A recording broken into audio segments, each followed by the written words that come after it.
ഇന്ന് നമ്മുടെ കൂടെ ഉള്ളത് ഒരു വെരി സ്പെഷ്യൽ ഗസ്റ്റ് ആണ്. ഫീൽഡ് ട്രാവൽ എന്ന് പറയുന്ന പോളാർ എക്സ്പെഡിഷൻ ഇന്ത്യയിൽ നിന്ന് ആദ്യമായി നടത്തിയ വ്യക്തി. ഇന്ത്യ 1000 ഡേയ്സ് എന്ന് പറയുന്ന കോൺസെപ്റ്റ് അതൊരു ട്രാവൽ സീരീസ് ആണ്. നമുക്ക് നല്ലൊരു കേൾവിക്കാരനെയാണ് ഇവിടെ ഏറ്റവും കൂടുതൽ കിട്ടാതിരിക്കുന്നത് അല്ലേ. 1000 ദിവസം എടുത്ത് ഇന്ത്യ യാത്ര ചെയ്തതാണ്. റൂം ഓഫ് ഫോൺസോ എന്ന് പറയുന്ന പുസ്തകത്തിൽ ഒരു നൂറ്റാണ്ട് മുമ്പ് അതിനെക്കുറിച്ച് സംസാരിച്ചിട്ടുണ്ട്. So welcome to our show Niyo Krishna.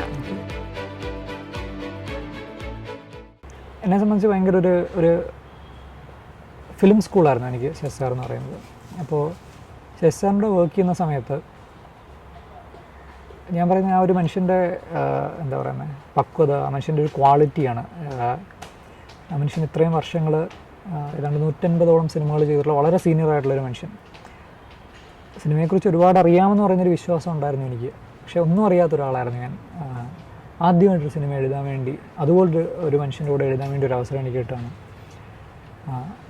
അപ്പോൾ അദ്ദേഹത്തിൻ്റെ കൂടെ ഉണ്ടായിരുന്ന സമയത്ത് ഞാൻ ഒരു ദിവസം അദ്ദേഹത്തോട് പറഞ്ഞു, അദ്ദേഹത്തിൻ്റെ ഒരു പെർട്ടിക്കുലറായിട്ട് സിനിമയിലെ ഒരു രംഗം, അതിൽ ആ രംഗം പറയുന്ന രാഷ്ട്രീയം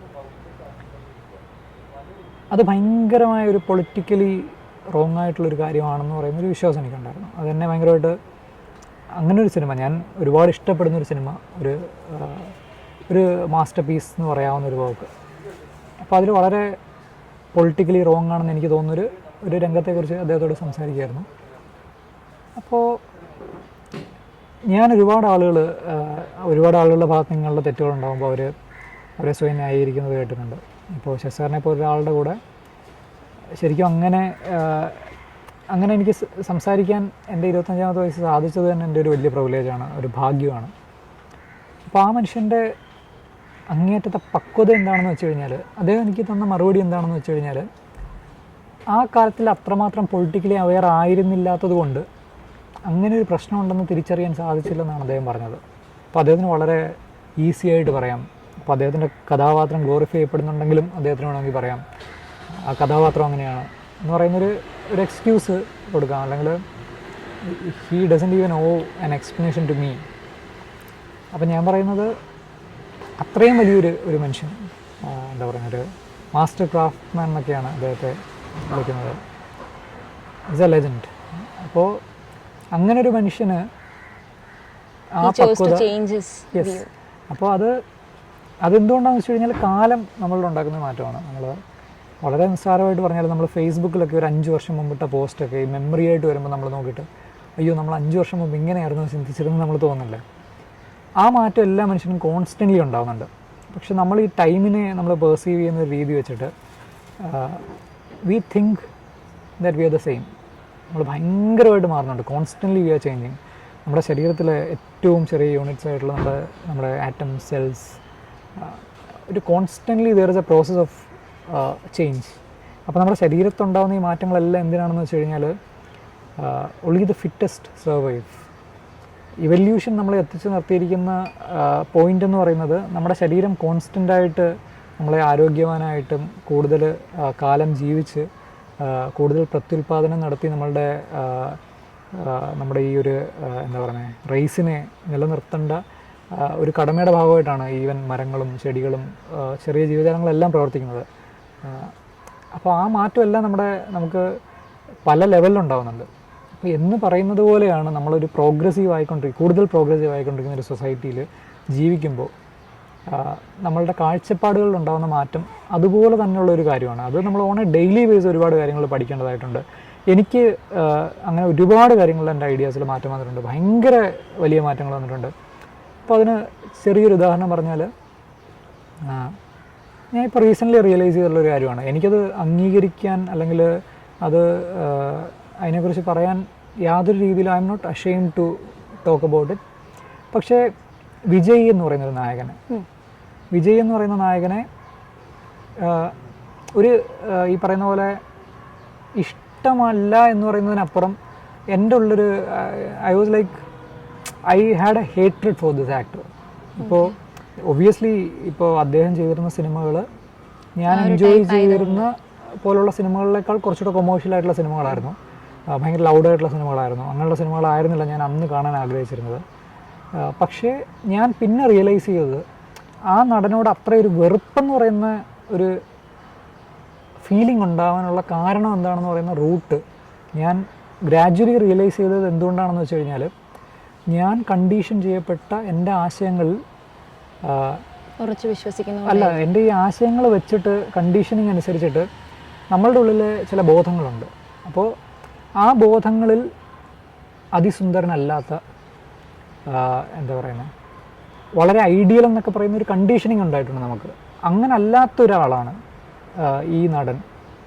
അയാൾ വല്ലാതെ അയാൾ സെലിബ്രേറ്റ് ചെയ്യപ്പെടുകയാണ് എന്ന് പറയുന്ന സാധനത്തോട് തോന്നിയ ഒരു അസഹിഷ്ണുതയാണ് ശരിക്കും പറഞ്ഞാൽ വെറുപ്പ്.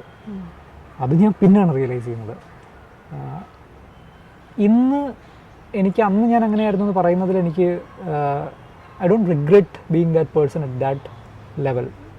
ഞാൻ ഇങ്ങനെ മാറി ഇന്ന് ആ നടനെ കാണുമ്പോൾ ആ നടൻ റെപ്രസെൻ്റ് ചെയ്യുന്ന ഐഡിയ അല്ലെങ്കിൽ ആ നടൻ്റെ തൊലിയുടെ നിറം, ആ നടൻ സെലിബ്രേറ്റ് ചെയ്യപ്പെടുന്നത് ഈ നാട്ടിൽ വല്ലാതെ ഇൻസെക്യൂരിറ്റീസിലൂടെ കടന്നു പോകുന്ന ഒരുപാട് മനുഷ്യരെ എത്രമാത്രം ഒരു ലെവലിൽ ബാധിക്കുന്നുണ്ടാവും, അവരെ എത്രമാത്രം അത് ഇൻസ്പയർ ചെയ്യുന്നുണ്ടാവും എന്ന് എനിക്ക് തിരിച്ചറിയാൻ പറ്റുന്നുണ്ട്.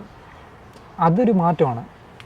ഞാനിപ്പോഴും വിജയുടെ സിനിമകളാണ് അങ്ങേയറ്റം ഇഷ്ടപ്പെടുന്നതെന്നല്ല, പക്ഷേ ഇതിൻ്റെ പിന്നിൽ ഒരു രാഷ്ട്രീയമുണ്ട്. ആ രാഷ്ട്രീയത്തെ തിരിച്ചറിയാൻ കഴിയുന്നത് നമ്മളുടെ ഓരോ ചിന്തയും ഇതിൻ്റെയൊക്കെ അടിസ്ഥാനം കണ്ടീഷനിങ് ആണ്. നമ്മൾ കൊച്ചുനാൾ മുതൽ വല്ലാതെ കണ്ടീഷൻ ചെയ്യപ്പെട്ടിട്ടുണ്ട്. എന്തുകൊണ്ടാണ് ലോകത്ത് ഏറ്റവും കൂടുതൽ കോസ്മെറ്റിക് പ്രോഡക്ട്സ് വിറ്റ് പോകുന്ന ഒരു രാജ്യമായിട്ട് നമ്മുടെ രാജ്യം മാറിയത്? അത് ശരിക്കും നമ്മുടെ ഇൻസെക്യൂരിറ്റീസിനെ വിൽക്കുകയാണ്. ഇൻസെക്യൂരിറ്റീസിനെ വിറ്റിട്ട് നമുക്കൊരു പെർഫെക്ഷനിസം കാണിച്ചു തരികയാണ്. നമുക്കൊരു ഐഡിയൽ ലുക്ക് ഉണ്ട് നമ്മുടെ മനസ്സിൽ. യെസ്, അത് കാണിച്ചു തരുന്നതിനൊപ്പം നമ്മളുടെ ഇൻസെക്യൂരിറ്റീസിനെ അവിടെ എത്താൻ വേണ്ടി നമ്മുടെ ഇൻസെക്യൂരിറ്റീസിനെ വല്ലാതെ ട്രിഗർ ചെയ്യുകയാണ്. ആ ട്രിഗർ ചെയ്യുന്നതിനനുസരിച്ച് നമ്മൾ ഇങ്ങനെ ഫങ്ഷൻ ചെയ്തുകൊണ്ടിരിക്കുകയാണ്. അതാണ് 4 ആഴ്ച ഒരു ഫെയർനെസ് ക്രീം തേച്ച് കഴിയുമ്പോഴത്തേനും ഒരിക്കൽ റിജക്റ്റ് ചെയ്യപ്പെട്ട ജോലി ഒരു പെൺകുട്ടിക്ക് കിട്ടുന്നത്. അപ്പോൾ ആ പെൺകുട്ടിയുടെ മെറിറ്റിൻ്റെ അടിസ്ഥാനം ആ പെൺകുട്ടിയുടെ ചർമ്മത്തിൻ്റെ നിറമാണെന്ന് നമ്മളെ വർഷങ്ങളായിട്ട് ഒരു ഫെയർനെസ് ക്രീം കമ്പനി പറഞ്ഞ് മനസ്സിലാക്കി തരികയാണ്. എന്നിട്ട് ലോകം വല്ലാതെ പ്രോഗ്രസ്ഡായി, ലോകം ആ ക്രീമിനെയും അതിൻ്റെ അഡ്വർടൈസ്മെൻറ്റിനെയൊക്കെ വല്ലാതെ അറ്റാക്ക് ചെയ്യുകയാണെന്ന് തിരിച്ചറിയുമ്പം ഇനി കുറച്ചു കാലം പ്രോഗ്രസീവ്നെസ്സിനെ വിൽക്കാം. ക്യാപിറ്റലിസത്തെക്കുറിച്ച് കാൾ മാർക്സ് പറഞ്ഞിട്ടുണ്ട്, ഒരു ക്യാപിറ്റലിസ്റ്റിനെ തൂക്കിക്കൊല്ലാൻ നമ്മൾ ശ്രമിച്ചു കഴിഞ്ഞാൽ ആ ക്യാപിറ്റലിസ്റ്റ് തന്നെ നമുക്ക് കയറ് വിൽക്കുമെന്ന് എന്ന് പറഞ്ഞതുപോലെ ഇപ്പോൾ അതിൻ്റെ പേരിൽ നിന്ന് ഈ ഫെയർ എന്ന് പറയുന്ന വാക്ക് മാറ്റിയിട്ട് ഗ്ലോ എന്നാക്കിയിട്ട് ഇപ്പോഴത്തെ പരസ്യവാചകം എന്തിനാണ് നിറം എന്നുള്ളതാണ്. ഞാൻ പറയുന്നത് ഈ ക്യാപിറ്റലിസ്റ്റുകൾ നമുക്ക് കയറ് വിറ്റുകൊണ്ടിരിക്കുകയാണ്. അപ്പോൾ ഈ കണ്ടീഷനിങ്ങിൽ നിന്നൊക്കെ പുറത്തു വരാൻ സാധിക്കുന്നത് കോൺസ്റ്റൻ്റായിട്ട് വായിക്കാനും അറിയാനും ഒക്കെ ശ്രമിക്കുന്നത് കൊണ്ടാണ്. അപ്പോൾ അതിനിപ്പോൾ ശരിക്കും പറഞ്ഞാൽ ഒരു ലൈബ്രറിയിൽ പോയിട്ട് ആൽബർട്ട് ക്യാമോ അല്ലെങ്കിൽ കാർൽ മാക്സ് അല്ലെങ്കിൽ നീഷിയൊന്നും വായിക്കേണ്ട ആവശ്യമില്ല. ചിലപ്പോൾ നമുക്ക് ഇൻസ്റ്റഗ്രാമിൽ ഒരു പേജിൽ നിന്ന് അല്ലെങ്കിൽ ഒരു വളരെ പോസിറ്റീവായിട്ടുള്ള കാര്യങ്ങൾ ഷെയർ ചെയ്യുന്ന ഒരു സോഷ്യൽ മീഡിയ ഇൻഫ്ലുവൻസറിൽ നിന്നൊക്കെ നമുക്ക് ഇങ്ങനെയുള്ള കാര്യങ്ങൾ അറിയാനും സംവദിക്കാനും മനസ്സിലാക്കാനും ഒക്കെ കഴിയും. ഇതേ ഇടങ്ങളിലെല്ലാം വളരെ ടോക്സിക് ആയിട്ടുള്ള ഒരുപാട് ആളുകളെ ഡ്രൈവ് ചെയ്യുന്ന, ഒരുപാട് ആളുകളെ ഇൻഫ്ലുവൻസ് ചെയ്യാൻ കഴിവുള്ള ഒരുപാട് മനുഷ്യർ എക്സിസ്റ്റ് ചെയ്യുന്നുണ്ട്. അങ്ങനെ ഒരു സൈഡ് ഉണ്ട്. അതിൽ ഇൻഫ്ലുവൻസ്ഡ് ആവുന്ന ഒരുപാട് യങ് ആയിട്ടുള്ള ആളുകളുണ്ട്. പക്ഷേ basically what I M trying to say is, എന്നെ ഈ ജേണിയിൽ ഒരുപാട് ആളുകളും ഒരുപാട് കാര്യങ്ങളും ലേൺ ചെയ്യാനും അതുപോലെ തന്നെ അൺലേൺ ചെയ്യാൻ സാധിച്ചിട്ടുണ്ട്. എനിക്ക് തോന്നുന്നു അൺലേൺ ചെയ്യുന്നത് വളരെ ഇമ്പോർട്ടൻ്റ് ആണ്. നമ്മൾ പഠിച്ചു വെച്ചിട്ടുള്ള കാര്യങ്ങൾ തെറ്റാണെന്ന് തിരിച്ചറിഞ്ഞിട്ട് നമ്മൾ ആ 0 പോയിന്റിലേക്ക് തിരിച്ചു വരുമ്പോഴാണ് ചിലപ്പോൾ നമുക്ക് റീലേൺ ചെയ്യാൻ പറ്റുന്നത്. ആ റീലേണിംഗ് ആണ് ഈ സംഭവിച്ചുകൊണ്ടിരിക്കുന്നത്. And I am very proud that I am being a better person. More I learn, I am being more of a better person. Learning and relearning should be normalised അല്ലേ? Yes yes. അപ്പോൾ നിയോഗ് എന്ന ട്രാവലറിനെ എല്ലാവർക്കും പരിചയമുണ്ട്. അപ്പം നിയോഗ് എന്ന സിനിമാക്കാരൻ അല്ലെങ്കിൽ film maker, അതെന്താണ് നമ്മൾ പ്രതീക്ഷിക്കേണ്ടത്? അത് ഞാൻ എന്നോട് തന്നെ ചോദിക്കുന്നൊരു ചോദ്യമാണ്. ഓരോ വർഷങ്ങൾക്ക് ശേഷവും എനിക്ക് തോന്നും ഇങ്ങനെ ഞാൻ ചിന്തിച്ചിരുന്ന കാലം കഴിഞ്ഞു പോകുന്നു എന്ന് പറയുന്നൊരു തോട്ട് എനിക്ക് കുറേ കാലങ്ങളായിട്ടുണ്ട്.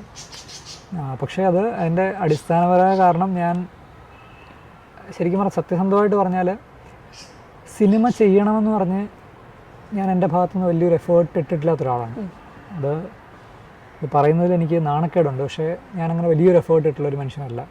ഒരുപക്ഷെ ഞാൻ അങ്ങനെ എഫേർട്ട് ഇട്ടിട്ടുണ്ടായിരുന്നെങ്കിൽ I could have already done films. എനിക്ക് ഒരുപക്ഷെ സംവിധാനം ചെയ്യാൻ സാധിച്ചേനെ, എഴുതാൻ സാധിച്ചേനെ. ഞാൻ ശശാറുമായിട്ട് 2015 വർക്ക് ചെയ്ത് ആ സിനിമ പോസിബിൾ അല്ലാതാകുന്ന ഒരു മൊമെൻറ്റിന് ശേഷം ശരിക്കും ഞാനൊരു സിനിമ ചെയ്യാനോ അല്ലെങ്കിൽ ഒരു തിരക്കഥയുമായിട്ട് ഒരാളുടെ അടുത്ത് പോകാനോ ഒന്നും ശ്രമങ്ങളൊന്നും നടത്തിയിട്ടില്ല. അത് തളർത്തിയിരുന്നോ അല്ലാണ്ട്?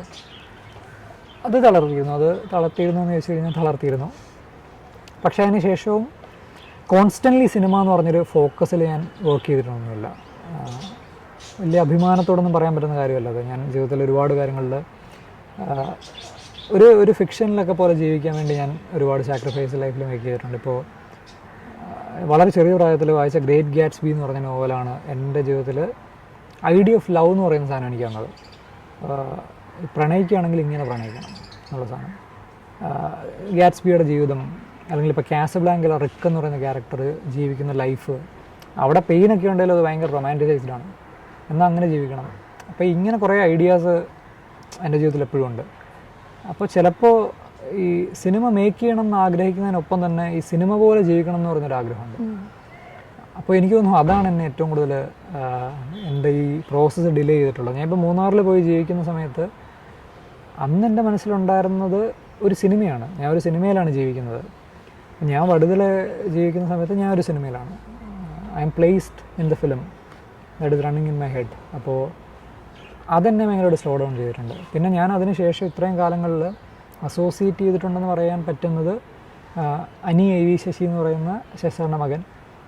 കാരണം ശശാറിൻ്റെ മകൻ ഇപ്പോൾ ഒരു തെലുങ്ക് സിനിമ ചെയ്തിട്ടുണ്ട്, നിന്നില എന്നാണ് അതിൻ്റെ പേര്. ഗംഭീര സിനിമയാണ്. അപ്പോൾ ആ സിനിമയൊക്കെ ശരിക്കും പറഞ്ഞാൽ സിനിമയുടെയൊക്കെ തോട്ടുണ്ടാകുന്നൊക്കെ സമയം മുതൽ അത് കേൾക്കാനൊക്കെ പറ്റിയിട്ടുണ്ട്. അപ്പോൾ അനിച്ചേട്ടൻ്റെ കൂടെ വർക്ക് ചെയ്യണമെന്ന് പറയുന്ന വലിയ ആഗ്രഹമായിരുന്നു. അനിച്ചേട്ടനാണ് ഇപ്പോൾ കുഞ്ഞാലി മരക്കാരെന്ന് പറഞ്ഞ ലാലിൻ്റെ പടം എഴുതിയിട്ടുള്ളത്. അപ്പോൾ അനിച്ചേട്ടനുമായിട്ടിരുന്ന് കുറേ സ്ക്രീൻ പ്ലേസിനെ കുറിച്ച് സംസാരിച്ചിട്ടുണ്ട്, ചിലതിൽ വർക്ക് ചെയ്ത് തുടങ്ങിയിട്ടുണ്ട്. അതിൽ ചില പടങ്ങൾ ഓൾമോസ്റ്റ് മെറ്റീരിയലൈസ് ആവുമെന്ന് പറയുന്നൊരു സ്ഥലത്ത് വന്നിട്ട് മെറ്റീരിയലൈസ് ആവാതിരുന്നിട്ടുണ്ട്. മലയാളത്തിൽ ചെയ്യാനൊക്കെ ഉള്ള ശ്രമങ്ങൾ ഞങ്ങൾ നടത്തിയിട്ടുണ്ട്. ആഷിഖേട്ടൻ ഞാൻ ഏറ്റവും കൂടുതൽ ഇഷ്ടപ്പെടുന്നൊരു ഫിലിം മേക്കറാണ്. ഇപ്പോൾ ആഷിഖിൻ്റെ ഇടുക്കി ഗോൾഡ് എന്ന് പറയുന്നൊരു സിനിമ എത്ര മട്ട കണ്ടുണ്ടെന്ന് എനിക്ക് പേഴ്സണലി അറിയില്ല. ഇപ്പോഴും എനിക്ക് ആ സിനിമ ഏത് മൊമെൻറ്റിലും വരുന്ന കംപ്ലീറ്റ് ആയിട്ട് കാണാൻ പറ്റും. അപ്പോൾ ആഷിഖേട്ടൻ ഞാൻ ഏറ്റവും കൂടുതൽ ഇഷ്ടപ്പെടുന്നൊരു ഫിലിം മേക്കറായിരുന്നു. ആഷിഖേട്ടൻ്റെ അടുത്ത് ഇതുപോലെ ശശാറിൻ്റെ അടുത്ത് എത്തണം എന്നൊക്കെ ആഗ്രഹിച്ച പോലെ തന്നെയായിരുന്നു ആഷിഖേട്ടൻ്റെ അടുത്ത് എത്തണം എന്ന് ഞാൻ ആഗ്രഹിച്ചിട്ടുണ്ടായിരുന്നത്. ആഷിഖേട്ടൻ്റെ അടുത്ത് എത്തി. ആഷിഖേട്ടൻ്റെ പപ്പായയിൽ ഞാൻ കുറച്ച് കാലം വർക്ക് ചെയ്തിട്ടുണ്ടായിരുന്നു. ഖത്തർ മിനിസ്ട്രിയുടെ ഒരു പ്രൊജക്റ്റ്, അടുത്തൊരു പ്രൊജക്റ്റ് ഇങ്ങനെ ഉണ്ടായിരുന്നു. അപ്പോൾ അതിനുവേണ്ടി കുറച്ച് കാലം വർക്ക് ചെയ്തിട്ടുണ്ടായിരുന്നു. അപ്പോൾ ഞാൻ പറയുന്നത് ഞാൻ വളരെ ലിമിറ്റഡ് ആയിട്ടുള്ളൊരു സ്പേസിൽ വളരെ കുറച്ച് ആളുകളെയാണ് ഈ ഒരു ഫിലിമായിട്ട് ബന്ധപ്പെട്ട്. ഇപ്പോൾ രോഹിത് എന്ന് പറയുന്ന ഫിലിം മേക്കർ, രോഹിത് ഇപ്പോൾ കള എന്ന് പറയുന്ന സിനിമ ചെയ്തു. രോഹിത്തിന് അഡ്വഞ്ചേഴ്സ് ഓഫ് ഓമനക്കുട്ടൻ എന്ന് പറയുന്ന സിനിമ കാണുന്ന സമയത്ത് ആസ് എൻ ഓഡിയൻറ്റ് ഞാൻ വിചാരിച്ചിട്ടുണ്ട്, ഇപ്പോൾ ഞാനൊരു സിനിമ എഴുതുമ്പോൾ ഞാൻ ആഗ്രഹിക്കും ഇങ്ങനൊരു ഫിലിം മേക്കർ ആയിരുന്നെങ്കിൽ അതിനെ മറ്റൊരു ലെവലിലേക്ക് കൊണ്ടെത്തിക്കാൻ പറ്റുന്നത്. അപ്പോൾ ഞാൻ പലപ്പോഴും ശരിക്കും എനിക്കൊരു ഡയറക്ടറാവണം, ഫിലിം മേക്കർ ആവണം എന്ന് പറയുന്നത് തന്നെയായിരുന്നു എൻ്റെ ബേസിക് ആയിട്ടുള്ള ആഗ്രഹം. ഈ സ്ക്രീൻ പ്ലേ റൈറ്റ് ചെയ്യുക എന്ന് പറയുന്നൊരു ഐഡിയ ഇപ്പോഴും ആ ഒരു ഐഡിയ ഉള്ളത് എന്തുകൊണ്ടാണെന്ന് വെച്ച് കഴിഞ്ഞാൽ ഞാൻ എഴുതുന്ന ചില കഥകൾ എനിക്ക് തോന്നും എന്നേക്കാൾ മികച്ച രീതിയിൽ മറ്റൊരാൾക്കത് ചെയ്യാൻ പറ്റുന്നു. അപ്പോൾ basically at the end of it എനിക്ക് ആ സിനിമ കാണാൻ പറ്റുക എന്ന് പറയുന്നൊരു ഡ്രൈവിലാണ് ഞാൻ സിനിമ എഴുതാൻ ശ്രമിക്കുന്നത്, കൺസീവ് ചെയ്യാൻ ശ്രമിക്കുന്നത്, മനസ്സിൽ കാണുന്നത്. എൻ്റെ ബേസിക് എക്സൈറ്റ്മെൻറ്റ് അതാണ്. ഇപ്പോൾ എനിക്കൊരു സിനിമ കാണാൻ ആഗ്രഹമുണ്ട്. ആ സിനിമ ഓൾറെഡി മറ്റൊരാളത് സൃഷ്ടിച്ചിട്ടില്ല. അപ്പോൾ എനിക്കത് കാണണമെങ്കിൽ അതിൻ്റെ പ്രോസസ്സിൻ്റെ ഭാഗമാണ് ഞാൻ ആ സിനിമ ഉണ്ടാവാൻ വേണ്ടി ഞാൻ ഹാർഡ് വർക്ക് ചെയ്യണം. അപ്പോൾ ഇപ്പോൾ കള എന്ന് പറഞ്ഞ സിനിമയിൽ ഞാൻ ഒരു രീതിയിലും അതിൻ്റെ ഭാഗമല്ല. പക്ഷേ കളയുടെ കഥ ആദ്യമായിട്ട് രോഹിത്തിനോട് ഏതാണ്ട് ഒരു വർഷം മുമ്പ് പറയുന്ന സമയത്ത് ഒരു വോയിസ് മെസ്സേജ് ആയിട്ടാണ് അയക്കുന്നത്. അപ്പോൾ അന്ന് മുതൽ ആ സിനിമ കാണണം എന്ന് എനിക്ക് ആഗ്രഹമുണ്ട്. അപ്പോൾ അങ്ങനെ ഏതെങ്കിലും രീതിയിലൊക്കെ സിനിമയായിട്ട് അസോസിയേറ്റ് ചെയ്യാനാണ് ഞാൻ ആഗ്രഹിച്ചിട്ടുള്ളത്. ഇപ്പോൾ രോഹിത്തിൻ്റെ അടുത്ത് എത്തുന്നത് രോഹിത് തന്നെ ഒരിക്കൽ വളരെ യാദൃശ്ചികമായിട്ട് എന്നെ കോൾ ചെയ്യുകയാണ്. എൻ്റെ ഹാപ്പിനെസ് പ്രൊജക്റ്റിൽ ഇൻ്റർവ്യൂ കണ്ടിട്ട് യാത്രകളെക്കുറിച്ച് കേട്ടിട്ട് ഒരു യാത്രയെ ബേസ് ചെയ്തിട്ടുള്ളൊരു പടം, അപ്പോൾ അതിൽ എനിക്ക് കോൺട്രിബ്യൂട്ട് ചെയ്യാൻ പറ്റുമെന്ന് പറയുന്നൊരു തോട്ടിലാണ് രോഹിത്തിനെ വിളിക്കുന്നത്. അപ്പോൾ രോഹിത്തിൻ്റെ അടുത്ത് ആദ്യം തന്നെ ചെന്നപ്പോൾ ഞാൻ പറഞ്ഞത്, ദയവ് ചെയ്തൊരു ട്രാവൽ ഫിലിം എഴുതാൻ പറയരുത്, വേറെ എന്ത് സാധനമാണെങ്കിലും എഴുതാം എന്ന് പറയുന്നൊരു തോട്ടായിരുന്നു രോഹിത്തോട്. ഒബ്വിയസ്ലി എനിക്കറിയില്ല, എനിക്ക് സിനിമയിൽ തന്നെ ഏറ്റവും കൂടുതൽ എക്സൈറ്റ് ചെയ്യുന്ന ഒരു ജോൺറി ഓഫ് സിനിമയൊന്നും അല്ല ട്രാവൽ സിനിമ എന്ന് പറയുന്നത്. ഒബ്വിയസ്ലി ഒരു ട്രാവൽ സിനിമ ചെയ്യണം എന്നുണ്ട്. പക്ഷേ ഓരോ കാലത്തും ഞാൻ കാണാൻ ആഗ്രഹിക്കുന്ന ഒരു സിനിമ ഉണ്ടാവും, ഒരു കൈൻഡ് ഓഫ് സിനിമ ഉണ്ടാവും. ഇപ്പോൾ കാണാൻ ആഗ്രഹിക്കുന്ന സിനിമ എന്താണ്? ഇപ്പോൾ കാണാൻ ആഗ്രഹിക്കുന്ന സിനിമ ശരിക്കും പറഞ്ഞാൽ ഇപ്പോൾ ഈ മൊമെൻറ്റിൽ ഈ പോസ്റ്റ് കോവിഡ് ഞാൻ ഏറ്റവും കൂടുതൽ മിസ് ചെയ്യുന്നത് ഒരു നിറഞ്ഞ തിയേറ്ററിൽ ഒരു തിയേറ്ററിൻ്റെ മാസ് യുഫോറിയ ഫീൽ ചെയ്യാൻ പറ്റുന്നൊരു സിനിമ. അത് ഈ പറഞ്ഞ പോലെ ഇപ്പോൾ വിജയ് അല്ലെ ലാലേട്ടൻ വളരെ കുറച്ച് ആളുകൾക്ക്, ഈ പറയുന്ന വലിയ സ്റ്റാർസിനൊക്കെയാണത് ബ്രിങ് ചെയ്യാൻ പറ്റുന്നത്. ആ ഒരു മാസ് യുഫോറിയ ഉണ്ടല്ലോ, ഒരു തിയേറ്റർ പൂരപ്പറമ്പാവും എന്നൊക്കെ പറയുന്ന പോലെ എൻ്റെ കുട്ടിക്കാലത്ത് എനിക്കുണ്ടായിരുന്ന, ഞാൻ എക്സ്പീരിയൻസ് ചെയ്തിട്ടുള്ളൊരു സാധനം. അത് ഇപ്പോൾ സത്യസന്ധമായിട്ട് പറഞ്ഞാൽ അതിലൊരു വലിയ ജേണിയുണ്ട്. ഞാൻ ഈ പറഞ്ഞ പോലെ സിനിമ എന്ന് പറയുന്ന കാര്യത്തെ കൂടുതൽ അറിയാൻ ശ്രമിക്കുകയും കൂടുതൽ സിനിമകൾ കാണുകയും ഒരുപാട് ഫെസ്റ്റിവൽസ് അറ്റൻഡ് ചെയ്യുകയും ഞാൻ ഒരു ഫെസ്റ്റിവലിൻ്റെ ഭാഗമായിട്ട് വർക്ക് ചെയ്തിട്ടുണ്ട്. ഈ പറഞ്ഞ പോലെ വലിയ ഫിലിം മേക്കേഴ്സിൻ്റെ സിനിമകൾ കണ്ട് ഹോളിവുഡിലൊക്കെ ഇപ്പോൾ ഫിഞ്ചറിനെയൊക്കെ പോലുള്ള ഫിലിം മേക്കേഴ്സിനെ ഭയങ്കര ക്ലോസ്ലി ഒബ്സർവ് ചെയ്ത് അവരുടെ ജേണിയെ ഫോളോ ചെയ്ത് കഴിഞ്ഞൊരു 10-12 വർഷമായിട്ട് അവർ അതിനുശേഷം റിലീസ് ചെയ്തിട്ടുള്ള പടങ്ങളെല്ലാം തിയേറ്റർ കണ്ടെത്തി പോയി കണ്ട്, പിന്നെ അവിടുന്ന് പിന്നെയും ഫോറിൻ ഫിലിംസ് കൂടുതൽ കണ്ട് ഈ പറഞ്ഞ പോലെ മറ്റ് ലാംഗ്വേജസ്, ഫ്രഞ്ച് മൂവീസ്, ഈ പറയുന്ന വലിയൊരു ഒരു സെറ്റ് ഓഫ് ക്ലാസിക് പടങ്ങളൊക്കെ കണ്ട് സിനിമയെക്കുറിച്ച് നമ്മൾ ഒരു ധാരണ സൃഷ്ടിച്ച് ഒരു വളരെ ക്രാഫ്റ്റ്ഫുള്ളായിട്ടുള്ള, ഇപ്പോൾ തർക്കോസ്കിയുടെ പടങ്ങളൊക്കെ പോലെ ഈ പറയുന്ന ഗംഭീര ഫിലിം മേക്കേഴ്സിൻ്റെ സിനിമകളുണ്ടല്ലോ, ഈ സിനിമകളെല്ലാം കാണുകയും ഇഷ്ടപ്പെടുകയും ഇങ്ങനെ സിനിമ ചെയ്യണമെന്ന് ആഗ്രഹിക്കുകയും ഒക്കെ ചെയ്തിട്ട് എനിക്ക് തോന്നുന്നു ഇപ്പം ഞാൻ എത്തിയിരിക്കുന്ന സ്റ്റേജിൽ ഞാൻ വിശ്വസിക്കുന്നത് ഏറ്റവും അടിസ്ഥാനപരമായിട്ട് സിനിമ എന്ന് പറയുന്ന കാര്യം എന്നെ എക്സൈറ്റ് ചെയ്യിക്കുന്നത്, ഈ ഞാനൊരു സിനിമയ്ക്ക് എൻ്റെ ചെറിയ പ്രായത്തിലൊക്കെ ഞാൻ 5-ലും 6-ലും ഒക്കെ പഠിക്കുന്ന സമയത്ത് ഒറ്റയ്ക്ക് സിനിമ കാണാൻ പോയിട്ടുണ്ട്. ഒരു തിയേറ്ററിൽ പോയിരുന്നിട്ട് കുറേ കാലങ്ങൾ കാത്തിരിക്കുന്ന, ഞാൻ വളരെ ഇഷ്ടപ്പെടുന്ന ഒരു താരത്തിൻ്റെ സിനിമ കാണാൻ പോയിരിക്കുന്ന സമയത്ത് കുറേ കാലം വെയിറ്റ് ചെയ്തിട്ടുള്ളൊരു ഒരു ജേണി ഉണ്ട് ആ സിനിമയുടെ പിന്നിൽ. കാത്തിരിക്കുകയായിരിക്കും ഇങ്ങനൊരു സിനിമ കാണാൻ വേണ്ടി. അങ്ങനെയുള്ള ചില സിനിമകൾ നമ്മൾ വല്ലാതെ നിരാശപ്പെടുത്തും. അപ്പോൾ ശരിക്കും ഡിപ്രസ്ഡ് ആയിട്ടായിരിക്കും തിയേറ്ററിൽ നിന്ന് പുറത്തിറങ്ങി വരുന്നത്. ചില സിനിമകൾ ഇങ്ങനെ തുടങ്ങുന്ന മൊമെൻ്റ് മുതൽ നമ്മളിങ്ങനെ കാത്തിരിക്കും, ദൈവമേ ഇത് രക്ഷപ്പെടുമായിരിക്കുമോ എന്നൊക്കെയുള്ള രീതിയിൽ. അപ്പം ഞാൻ ആ പ്രേക്ഷകനാണ് ഇപ്പോൾ. ഞാൻ ഈ പറഞ്ഞ പോലെ ദ ചൈൽഡ്ഹുഡ് ഇസ് റിട്ടേണിങ്, ഞാൻ ആ സിനിമയാണ് ഇപ്പോൾ കാണാൻ ആഗ്രഹിക്കുന്നത്. ഒരു മാസ് യുഫോറിയ തിയേറ്ററിൽ സൃഷ്ടിച്ച് തിയേറ്ററിനെ ഇളക്കി മറിക്കാൻ പറ്റുന്ന സിനിമ എന്ന് പറയുന്നൊരു സിനിമ. അത് ഞാൻ പറയുന്നത് ശരിക്കും ഒരു പൊതുധാരണയുണ്ട്, ഇവിടെ വളരെ മികച്ച രീതിയിലുള്ള റിയലിസ്റ്റിക് ആയിട്ടുള്ള സിനിമകൾ വരുന്നുണ്ട്. ശരിക്കും മലയാള സിനിമയെ റിയലിസ്റ്റിക് ആയിട്ടുള്ള സിനിമകളാണ് മറ്റൊരു തലത്തിലേക്ക് വലിയൊരു വൈഡ് ഓഡിയൻസിലേക്കൊക്കെ എത്തിച്ചത്. ആൻഡ് മരക്കാറ് പോലത്തെ പടങ്ങൾ ഇറങ്ങുമ്പോൾ തന്നെ ജോജി പോലത്തെ പടങ്ങൾ ഇറങ്ങുന്നുണ്ട്. ഇപ്പോൾ ജോജിയൊക്കെ പോലുള്ള വളരെ സിമ്പിളായിട്ടുള്ള നറേറ്റീവിൽ ഗംഭീരമായിട്ടുള്ള വളരെ ക്രാഫ്റ്റ്ഫുള്ളായിട്ടുള്ള പടങ്ങൾ ഇറങ്ങുന്നുണ്ട്. അപ്പം നമ്മളുടെ ഇപ്പോൾ ഒരു പൊതുധാരണയിൽ ഇങ്ങനെ ക്രാഫ്റ്റ്ഫുള്ളായിട്ടുള്ള സിനിമകൾ എപ്പോഴും നോൺ കൊമേഴ്ഷ്യലാണ്. എനിക്കങ്ങനെ തോന്നിയിട്ടില്ല. എനിക്ക് ഇപ്പോൾ കുമ്പളങ്ങി നൈറ്റ്സ് എന്ന് പറയുന്ന സിനിമ വളരെ കൊമേഴ്ഷ്യലാണ്, ഇടുക്കി ഗോൾഡ് എന്ന് പറയുന്ന സിനിമ വളരെ കൊമേഴ്ഷ്യലാണ്, മഹേഷിൻ്റെ പ്രതികരണം വളരെ കൊമേഴ്ഷ്യലാണ്. ഇത് കൊമേഴ്ഷ്യൽ സിനിമയായിട്ടാണ് ഞാൻ കാണുന്നത്. അതിനപ്പുറത്ത് ശരിക്കും ഇവിടുത്തെ ഈ പറയുന്ന മാസ് സിനിമ എന്നൊക്കെ പറയുന്ന സിനിമ ഇൻഫീരിയർ സിനിമയാണെന്ന് പറയുന്നൊരു തോട്ടുണ്ട്.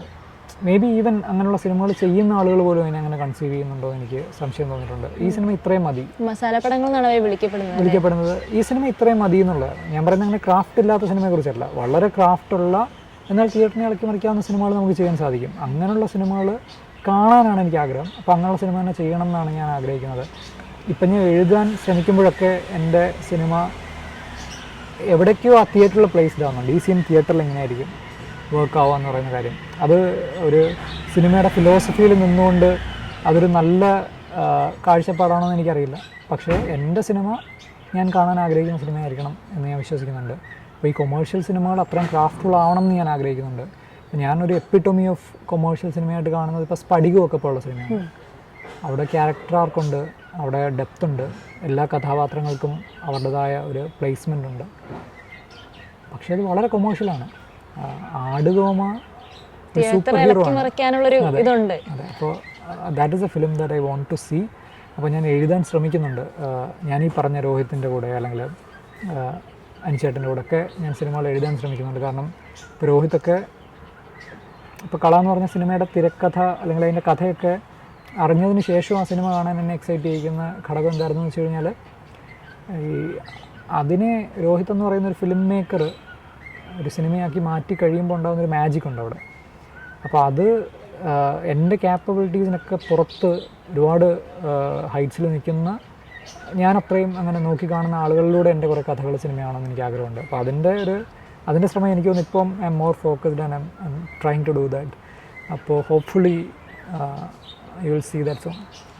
അപ്പോൾ looking back at yourself as a boy, ഇപ്പോൾ ഇത്രയും ജീവിച്ചു, കുറേ ഫാൻറ്റസീസ് റിയാലിറ്റീസ് ആയി, ഇത്രയും ലൈഫ് മുമ്പോട്ട് വന്നു, അപ്പോൾ എന്താണ് ആ ഒരു ബോയോട് പറയാൻ ആഗ്രഹിക്കുന്നത്?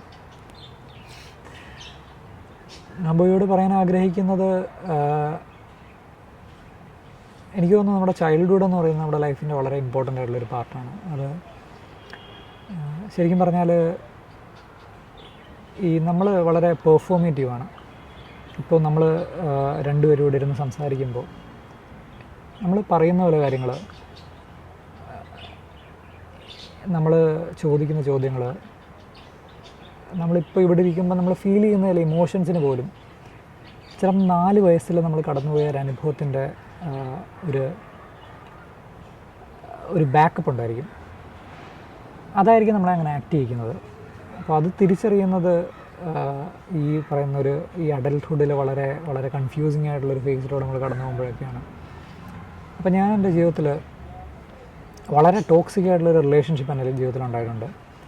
അപ്പോൾ ആ സമയത്ത് ശരിക്കും എനിക്ക് തോന്നിയിട്ടുള്ള ഫീലിംഗ് എന്ന് പറയുന്നൊരു സെൻസ് ഓഫ് അബാൻഡൻമെൻറ്റ്, അല്ലെ സെൻസ് ഓഫ്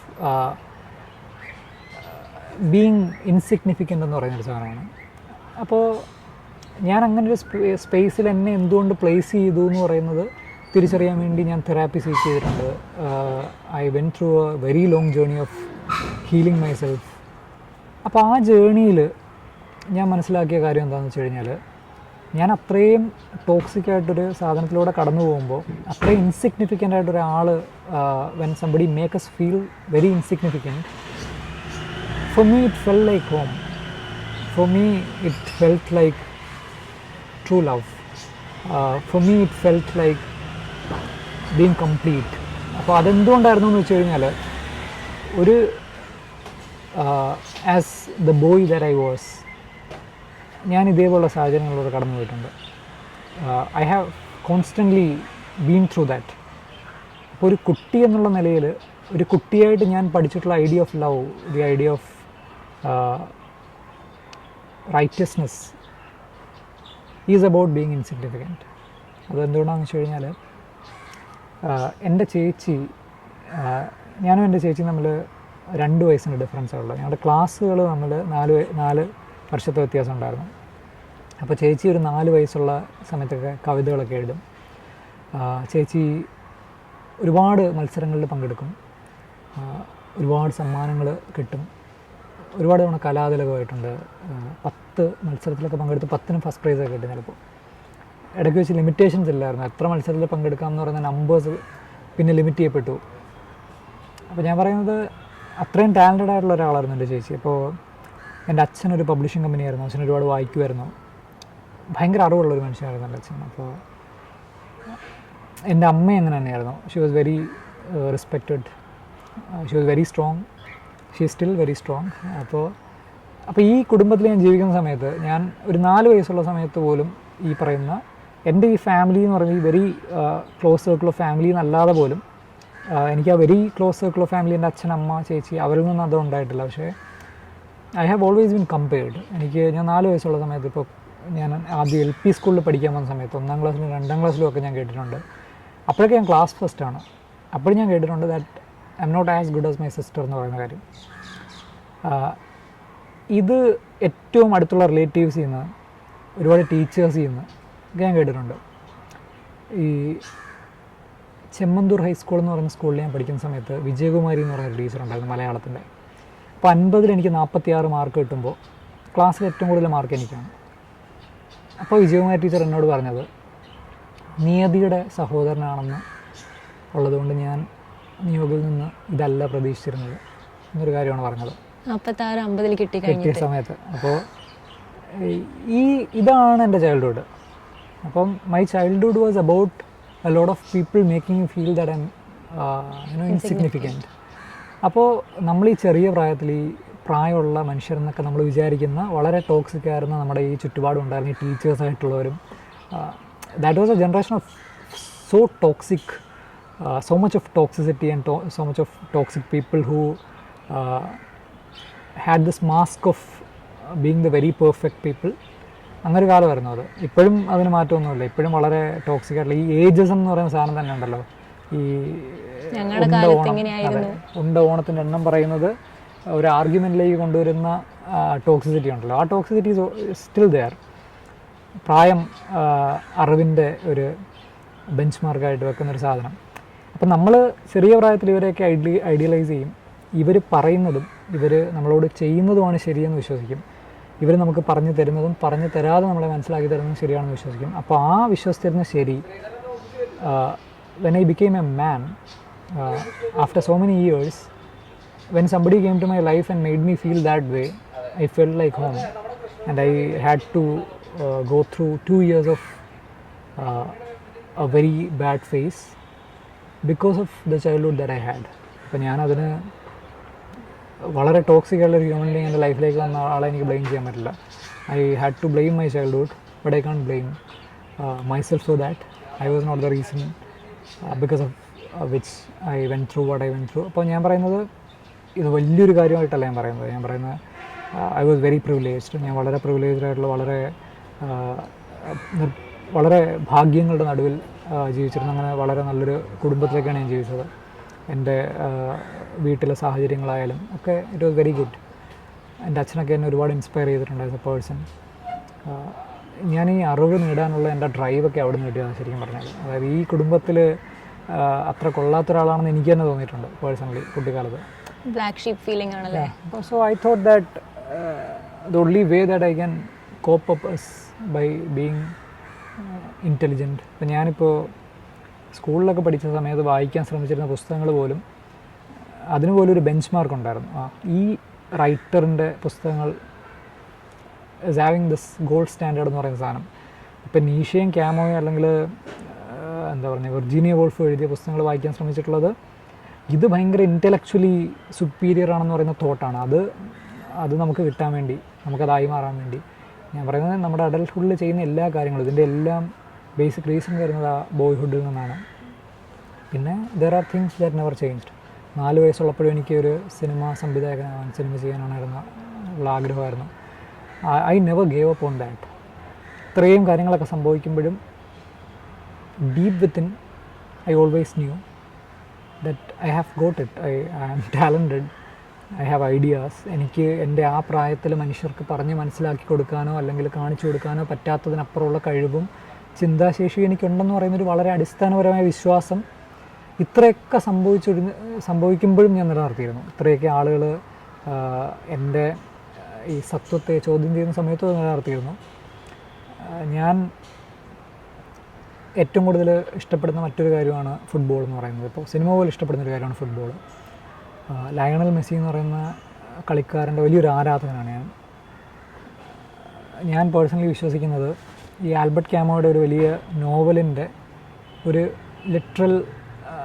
ലിറ്ററേച്ചറിൻ്റെ ഒരു എസ്തറ്റിക് ബ്യൂട്ടി ഉണ്ട്, അല്ലെങ്കിൽ എന്താ പറയുന്നത് ഒരു കവിതയുടെ മനോഹാരിതയുണ്ട്, അല്ലെങ്കിൽ ഒരു പെയിൻറ്റിങ്ങിൻ്റെ ഒരു സാൽവഡോ ഡാലിയുടെ പെയിൻറ്റിങ്ങിൻ്റെ ഒരു പൊയറ്റിക് ബ്യൂട്ടി. അത് എനിക്ക് മെസ്സിയുടെ ചില ത്രൂ ബോളിൽ കാണാൻ പറ്റുന്നുണ്ട്. അത് വർഷങ്ങളായിട്ട് ഞാൻ കാണുന്നുണ്ട്. അപ്പോൾ ഈ ഫുട്ബോൾ എന്ന് പറയുന്ന സാധനം പോലും സിഗ്നിഫിക്കൻ്റ് ആവാൻ കാരണം ഈ ഇത്രയൊക്കെ ഇൻസിഗ്നിഫിക്കൻസ് അനുഭവിച്ചിരുന്ന സമയത്ത് ഞാനൊരു സ്കൂൾ ഗ്രൗണ്ടിൽ പോയി എന്നെക്കാൾ ഒരുപാട് പ്രായമുള്ള ആളുകളുടെ കൂടെ ഫുട്ബോൾ കളിച്ചിരുന്ന സമയത്ത് ഞാൻ വളരെ ചെറുതായിരുന്നതുകൊണ്ട് തന്നെ ഈ ചില പാസൊക്കെ നന്നായിട്ട് കൊടുത്താൽ പോലും ഇവരെന്നെ ഭയങ്കരമായിട്ട് അപ്രീഷിയേറ്റ് ചെയ്യുമായിരുന്നു. അപ്പോൾ ഞാൻ ജീവിതത്തിൽ ആദ്യമായിട്ട് അപ്രീസിയേഷൻ എന്ന് പറയുന്ന സാധനം ജീവിതത്തിൽ ആദ്യമായിട്ട് അനുഭവിച്ച ആ ഒരു ഫുട്ബോൾ ഗ്രൗണ്ടിലാണ്. ഒരു സെൻസ് ഓഫ് പർപ്പസ് എന്ന് പറയുന്ന കാര്യം ഞാൻ ആദ്യമായിട്ട് അനുഭവിച്ചത് ഒരു സിനിമാ തിയേറ്ററിൻ്റെ അകത്തിരുന്നിട്ട് ഒരു സിനിമ കഴിയുമ്പോൾ ആളുകൾ കൈയടിക്കുന്നത് കാണുന്ന സമയത്ത് ഞാൻ എൻ്റെ മനസ്സിൽ സിനിമകൾ സൃഷ്ടിക്കുമ്പോൾ നാളെ എൻ്റെ സിനിമ ഇതുപോലെ തിയേറ്ററുകളിലുണ്ടാവും, ആഘോഷിക്കപ്പെടും, അന്ന് കൈയടി എനിക്കുണ്ടാവും എന്ന് പറയുന്നൊരു ചിന്തയിലാണ് ഞാൻ പറയുന്നത്. ഈ കുട്ടിക്കാലത്ത് തന്നെ നിലനിർത്തിയിരുന്ന ഈ ചെറിയ പ്രതീക്ഷകൾ എനിക്ക് ഹോപ്പ് തന്നിരുന്ന കാര്യങ്ങൾ, സിനിമയായാലും ഫുട്ബോളായാലും ചില സൗഹൃദങ്ങളായാലും, അതിനെ even as a man it is equally or more important to me. I have never let that go. ഞാൻ ചെറിയ പ്രായത്തിൽ ഈ ഇൻസിഗ്നിഫിക്കൻസിനെ മുഴുവൻ മറയ്ക്കാനും അതിൽ നിന്ന് രക്ഷപ്പെടാനും എൻ്റെ ഒരു act of diverting myself was to indulge myself in a very imaginary world. ഞാൻ എൻ്റെ കുട്ടിക്കാലത്ത് എൻ്റെ സുഹൃത്തുക്കളോട് പറഞ്ഞിരുന്ന കള്ളക്കഥകൾ ഞാൻ തന്നെ വിശ്വസിക്കുമായിരുന്നു. എൻ്റെ വീടിനടുത്തുള്ള കാടിൻ്റെ ഉള്ളിൽ അപ്പൂപ്പൻ താടി പറന്നു വരുമ്പോൾ ആ കാടിൻ്റെ ഉള്ളിൽ ക്രിസ്മസ് അപ്പൂപ്പനാണുള്ളത് എന്ന് എൻ്റെ ഏറ്റവും അടുത്ത സുഹൃത്തിനോട് പറഞ്ഞിട്ട് അവനോട് ഒരു ദിവസം ഇത് അന്വേഷിച്ചിറങ്ങുന്ന ദിവസം ഞാനും എൻ്റെ ഉള്ളിൽ എവിടെയോ I was not living in the reality but in the world that I have created. അപ്പോൾ ഈ ഫാൻറ്റസിയൊക്കെ ഭയങ്കര ചൈൽഡിഷ് ആയിട്ടുള്ള കാര്യമാണെന്നും ഇതൊക്കെ വളരെ സില്ലിയാണെന്നും വളരെ പ്രാക്ടിക്കലും റിയലുമായിട്ടൊരു ലോകത്ത് ഇറങ്ങി വന്ന് ജീവിക്കണമെന്നും ഒക്കെ ആസ് എ മാൻ വിശ്വസിച്ചിരുന്നൊരു സ്ഥലത്തുനിന്ന് വീണ്ടും I have came to a place where now I know that I was always right about the fact that reality is a joke. And ഇപ്പം ഞാൻ അവിടെ തന്നെയാണ് ജീവിക്കുന്നത്. ആൻഡ് അന്ന് എനിക്കുണ്ടായിരുന്ന അത്രയും പോലും സംശയം എനിക്കില്ല. കുട്ടിക്കാലത്ത് പോലും ഉണ്ടായിരുന്ന ഒരു ചെറിയ ഒരു എലമെൻറ്റ് ഓഫ് ഡൗട്ട് ഉണ്ടായിരുന്നു, ഇഫ് ദിസ് ഇസ് സ്റ്റുപ്പിഡ്. പക്ഷേ now I know that this is the best place that I can be. ഞാൻ ജീവിക്കുന്നത് ഒരു നോവലിൻ്റെയോ സിനിമയുടെയൊക്കെ ഉള്ളിലാണെന്ന് വിശ്വസിക്കാൻ ആഗ്രഹിക്കുന്ന ഒരാളാണ് ഞാൻ. എൻ്റെ ജീവിതത്തിലൊരു ഈ പറഞ്ഞ പോലെ റിലേഷൻഷിപ്പിൽ അങ്ങനൊരു ഫിക്ഷണൽ ബ്യൂട്ടി ഇല്ലാത്ത, വളരെ ഗ്രേസ്ഫുൾ അല്ലാത്ത കാര്യങ്ങൾ സംഭവിച്ചപ്പോൾ ഞാൻ ഡിസ്റ്റർബ്ഡ് ആവാനൊരു പക്ഷേ കാരണം maybe it is because I always wanted things to happen in a very fictional poetic way. അപ്പോൾ ഇപ്പം ഞാൻ അത് തന്നെയാണ് എൻ്റെ ലൈഫിൽ the thing that I M trying to create. അപ്പോൾ അതിൽ ഞാൻ ഒരുപാട് എഫേർട്ട് ഇടുന്നുണ്ട്. അപ്പോൾ ഒരു കുട്ടിയായിട്ട് ഞാൻ എഫേർട്ട് ഇടുന്നുണ്ടായിരുന്നു. അപ്പോൾ ഒരു കുട്ടിയായിട്ടുള്ളത് the child that I was, എനിക്ക് ആ കുട്ടിയോട് പറയാനുള്ളത് you have to go through a world of very careless and insensitive people, and one day you are going to become a man and you are going to believe in the same things that you believed as a child എന്ന് പറയുന്ന കാര്യമാണ്. and to tell him that it's okay. അപ്പോൾ cinema, life, യാത്ര, ഇങ്ങനെ ഒരുപാട് കാര്യങ്ങൾ ഇനിയും unexpected ആയിട്ടുള്ള ഹാപ്പിനെസ് വന്നുകൊണ്ടേ ഇരിക്കട്ടെ. So out there are lot of kids. അപ്പോൾ അങ്ങനെ അവർക്ക് യാത്ര ചെയ്യണമെന്ന് ആഗ്രഹം ഉണ്ടാവും, ലൈഫിനെ ഇങ്ങനെ ഒരു കാഴ്ചയിലൂടെ കാണണം എന്ന് ആഗ്രഹം ഉണ്ടാവും. പക്ഷേ അവർക്ക് അവരുടെ ഫ്രണ്ടിൽ ഒരുപാട് ബുദ്ധിമുട്ടുകളുണ്ട്. അപ്പോൾ അവരോട് എന്താ പറയാനുള്ളത്? Just like in 2 sentences what would you like to tell them? ഈ അടിസ്ഥാനപരമായിട്ട് ഒരു കൺഫേമിസ്റ്റായിട്ട് എനിക്ക് എന്താ പറയുന്നത്, മറ്റൊരാളുടെ റിയാലിറ്റിയെക്കുറിച്ച് സംസാരിക്കാൻ പറ്റുമോ എന്ന് എനിക്കറിയില്ല. എനിക്ക് പേഴ്സണലി അങ്ങനെ തോന്നിയിട്ടില്ല. അപ്പോൾ അതിൻ്റെ പിന്നിലെ ബേസിക്കായിട്ടുള്ള ചിന്ത എന്താണെന്ന് വെച്ച് കഴിഞ്ഞാൽ, ഞാൻ പലപ്പോഴും പല വേദികളിൽ പോകുന്ന സമയത്ത് എനിക്ക് തോന്നിയിട്ടുണ്ട്, ഈ 100 പേരെൻ്റെ മുന്നിലിരിക്കുമ്പോൾ ഈ 100 പേരോട് ഒരു കാര്യം പറയാൻ പറ്റില്ല. ഈ ഞാൻ പറയുന്ന ഒരു കാര്യത്തെ 100ആയിട്ടാണ് 100 പേരും കേൾക്കുന്നത്.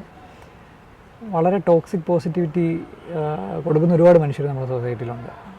Never give up, it is okay, എന്താ പറയുക, ഈ നമ്മുടെ ജീവിതത്തിൽ നെഗറ്റീവായിട്ടുണ്ടാകുന്ന കാര്യങ്ങളെ മുഴുവൻ ഇൻവാലിഡേറ്റ് ചെയ്തിട്ട് ഇതിലെല്ലാം പോസിറ്റീവ് ഓപ്പർച്യൂണിറ്റി ഉണ്ട്, തിങ്ക് പോസിറ്റീവ്ലി എന്നൊക്കെ പറയുന്ന ആളുകളുണ്ട്. I don't personally believe that I am someone who can give people advices.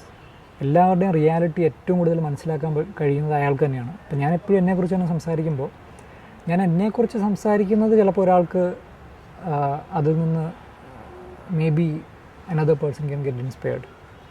പക്ഷേ I can never tell a person that this is what you have to do. അങ്ങനെ എനിക്കെപ്പോഴും തോന്നിയിട്ടുണ്ട്. എനിക്ക് ഈ സ്കൂളിൽ തന്നെ യൂണിഫോം ഇട്ട് കുട്ടികളെ ഇരുത്തി ഒരേ സിലബസ് കുറേ കുട്ടികളെ പഠിപ്പിക്കുന്നത് ഇൻഡിവിജ്വാലിറ്റി എന്ന് പറയുന്നൊരു കാര്യത്തോടുള്ള ഭയങ്കര ഒരു എന്താ പറയുക, ലാക്ക് ഓഫ് റെസ്പെക്റ്റ് ആയിട്ടാണ് എനിക്ക് തോന്നിയിട്ടുള്ളത്. ഇപ്പോൾ നമ്മൾ സമത്വത്തെക്കുറിച്ചൊക്കെ സംസാരിക്കുമ്പോൾ ഈ വിർജീനിയ വൂൾഫ് എനിക്ക് തോന്നുന്നു ഈ റൂം ഓഫ് വൺസ് എന്ന് പറയുന്ന പുസ്തകത്തിൽ ഒരു 100 നൂറ്റാണ്ട് മുമ്പ് അതിനെക്കുറിച്ച് സംസാരിച്ചിട്ടുണ്ട്, ഈ സമത്വത്തെക്കുറിച്ചൊക്കെ. ഇപ്പോഴും നമ്മളത് എന്താണെന്ന് പറഞ്ഞ് മനസ്സിലാക്കാൻ ശ്രമിച്ചുകൊണ്ടിരിക്കുകയാണ്. ഇവിടുത്തെ പാട്രിയാർക്കിയുടെ ഈ ഒരു ഇൻടോക്സിക്കേറ്റഡ് ആയിട്ടുള്ള മനുഷ്യരെ എന്ന് പറയുന്ന പോലെ കുറേ വർഷങ്ങൾക്ക് ശേഷം ഒരു കാലം വരും. ആ കാലത്ത് നമ്മുടെ കുട്ടികൾ വരുന്ന തലമുറയൊക്കെ ചോദ്യം ചെയ്യും, എന്ത് റെസ്പെക്റ്റാണ് എൻ്റെ ഐഡൻറ്റിറ്റിക്ക് തന്നത്? ഈ സിസ്റ്റം എന്ന് പറയുന്ന സാധനത്തിൻ്റെ എളുപ്പത്തിന് വേണ്ടി, ഇതിനെ വളരെ കൺവീനിയൻ്റ് ആക്കാൻ വേണ്ടി ഒരേ സിലബസിൽ ഒരേ യൂണിഫോമിൽ ഒരു യൂണിഫോമിറ്റി ഉണ്ടാക്കാൻ ശ്രമിച്ച് എല്ലാവരെയും ഒരു ഫാമിൽ ഫാം ബ്രെഡ് ചിക്കൻസ് ആക്കി മാറ്റുന്ന പോലെ ഈ കൺവേർട്ട് ചെയ്യാൻ ശ്രമിക്കുന്ന ഒരു പ്രോസസ്സുണ്ട്, ഒരു കണ്ടീഷനിങ് ഉണ്ട്. അതിനെ ഒട്ടും റെസ്പെക്റ്റ് ചെയ്യാത്ത ഒരാൾ. I have no respect for that system. അപ്പം ഞാനിപ്പം അങ്ങനൊരു കാര്യം കുറേ ആളുകളോട് പറഞ്ഞാൽ I am doing the same thing. ഇപ്പോൾ ഇപ്പോൾ നിങ്ങൾ എൻ്റെ വളരെ അടുത്തൊരു സുഹൃത്താണെങ്കിൽ, നിങ്ങൾ ജീവിതത്തിലൂടെ കടന്നു പോകുന്നൊരു സാഹചര്യത്തിൽ എനിക്ക് ചിലപ്പം അങ്ങനെ സിമിലറായിട്ട് ഞാൻ കടന്നു പോയ ഒരു സാഹചര്യത്തെക്കുറിച്ച് നിങ്ങൾക്ക് പറഞ്ഞു തരാൻ പറ്റുമായിരിക്കും. അപ്പോൾ പോലും ഞാൻ വിശ്വസിക്കുന്നത് നിങ്ങളുടെ സാഹചര്യവും നിങ്ങളുടെ ജീവിതവും നിങ്ങൾ കടന്നു പോയിട്ടുള്ള അതുവരെയുള്ള എല്ലാ സാഹചര്യങ്ങളും നിങ്ങളെ അവിടെ എത്തിച്ച് നിർത്തിയിരിക്കുന്ന പ്രോസസ്സിനെ ഏറ്റവും നന്നായിട്ട് മനസ്സിലാക്കാൻ സാധിക്കുന്നത് നിങ്ങൾക്ക് തന്നെയാണ്. അപ്പോൾ ആ ഉത്തരങ്ങളെല്ലാം എല്ലാ മനുഷ്യർക്കും അവരവരിൽ നിന്നാണ് സീക്കേണ്ടതെന്നാണ് ഞാൻ വിശ്വസിക്കുന്നത്. ആ സീക്കിങ്ങിന് people must need to learn more about themselves. കൂടുതൽ അറിയാൻ, അവരവരെക്കുറിച്ച് അറിയാൻ. അതിന് ചിലപ്പോൾ യാത്രകൾ സഹായിക്കും, ചില ആളുകൾക്ക് വായനയായിരിക്കും സഹായിക്കുന്നത്, ചില ആളുകൾക്ക് ഒരു ഒഴിഞ്ഞ മുറിയിലിരിക്കുമ്പോൾ അവരുടെ ചിന്തകളിലേക്ക് അത് ചിലപ്പോൾ കടന്നു വന്നിരിക്കാം. എല്ലാവരുടെയും ആ roots are different. But I think ഈ ഉത്തരങ്ങളെല്ലാം we have to ask ourselves a lot of questions so that we'll get the answers. Okay, അപ്പോൾ thank you so much for sharing your time with us. This is Travel and Beyond and this is Neo Krishna. Thank you.